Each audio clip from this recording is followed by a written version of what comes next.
Tere tere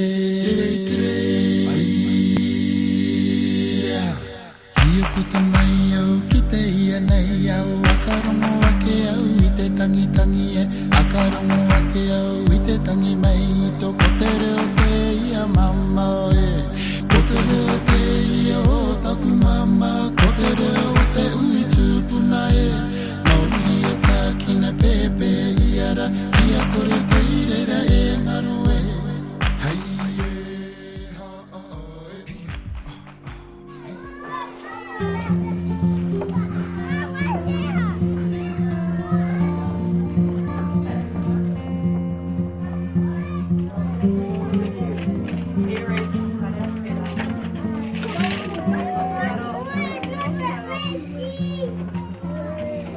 We started back in 2003 on the back of a lot of bad things that are happening in our community to do with our young people. And so the council kind of call everybody in the Pacifica to have a hui, to have a conference, and to kind of talk about what individual communities could do to help. So I put my hand up and wrote, I would like to start up a early childhood education centre. I didn't know much about it. It was something of a change that I started to get involved.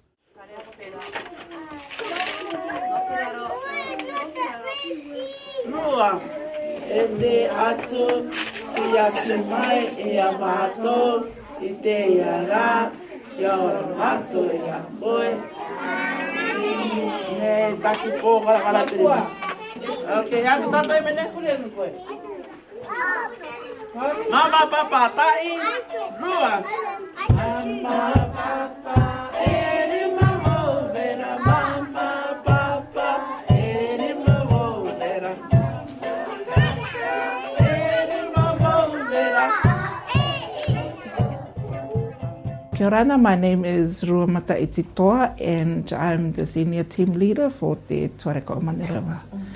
And I started here towards the end of February this year. After working for a mainstream for quite a while, about 13 years, and I thought, okay, maybe it's time that I come and help our own children.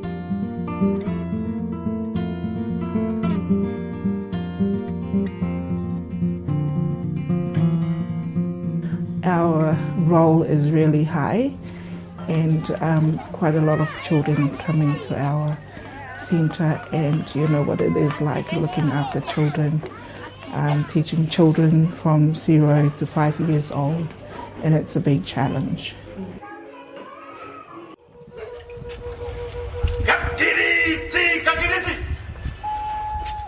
I was inspired by some community people that's been involved in early childhood, in the Cook Islands community, and other Pacifica ECE as well.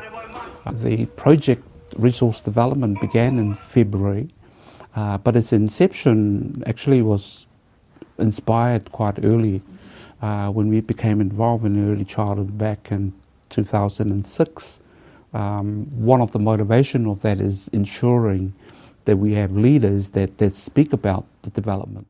So naturally it was up to some male guys to stand up, because that's how Pacifica responds to those issues, is that male leads often are captured within the community, and it leads on to better things. Yeah, so we needed to have those initiations right at the beginning.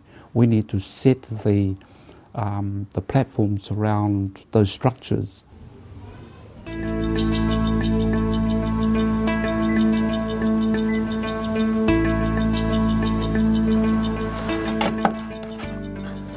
Wa kamatau i te anganga i te putuputuanga. I te akamatanga te api i te Tuareka O Manurewa. Kua pati mai te pū. Ia ku kia uri i te tai au puka te oti i te mani e te ropupa. Kia uri i te au puka ki te ropuka. Kia akara matua me te tanoni te uri anga i tirira. Ko akamatai tirira I te noema I te mata I tiro tausini e te ngoro maturu. Me rira mai rira kua teke tu maturira I roto I te tata atua a te otamariki. The demand for Cook Islands culture and language was huge. Our parents locally come from mainstream Pacifica communities like Otara and Mangere. They've arrived here, often with young people without their parents. And so that poses up some problems around language identity. So we have young Cook Islanders coming into Manurewa without their language foundations, which are their parents and grandparents. And so what we have here is a struggle to identity, where many of these young people did not speak Kukiarani. And of course in their hearts they wanted their children, their tamariki, to learn te reo and speak te reo. There's always been an aspiration.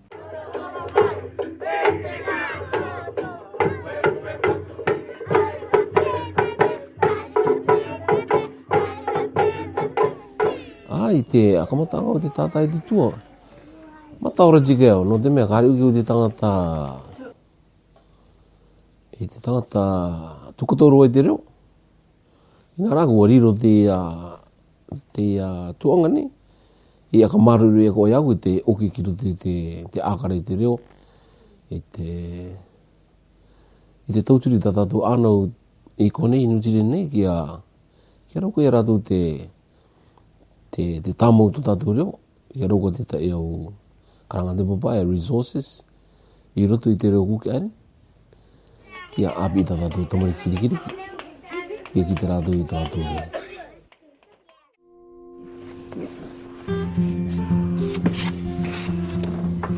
Akamata ni mātou I te oko I tā mātou puka ere. Ina rā te manga mari ni te au api I te oko I tirira. We have 148 titles of our booklets. We have recorded 2 albums, a compilation of over 30-40 songs, and that's complementary to the folk that we have brought on board to work because of the expertise and experience that they've acquired over the years, and that's been a blessing for us. Tā mātou I charge nei, si raroa ke tirira I te charge I te upuka katoto. Nurira kare tano ka tua ua te epenga, no te mea ki te koto te epenga, ka tuta ki te print, ka tuta katoa tō mātou taime, I te rapuanga I te our resources. It's always the other side of being Pacifica. Everything seems to be free. We love it.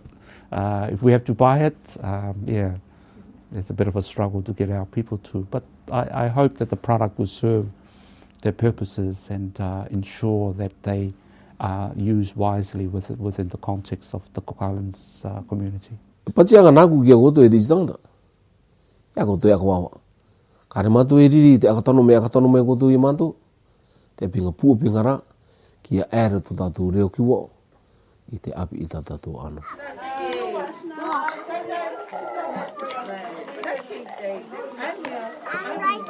In every plan, there's also other plans. We were at the meeting with the Sedans organisation, which is the Cook Islands Development Agency, and they have big plans for resource development. So I can only take it to a certain stage of in terms of its development, and that's great. Somebody else will need to pick it up as we journey along, because it will become a little bit more heavy for me to handle that in terms of funding. So this is the first level. So as we kind of work into the future, hopefully other Cook Island organisations will tag along and be inspired by what we have started.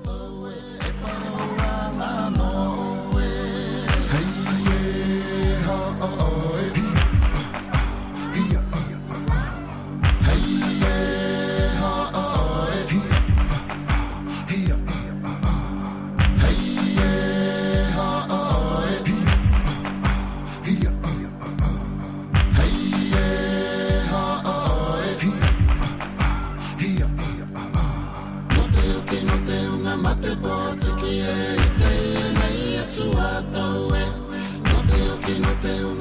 pōtiki e te ia nei atu atau e ai.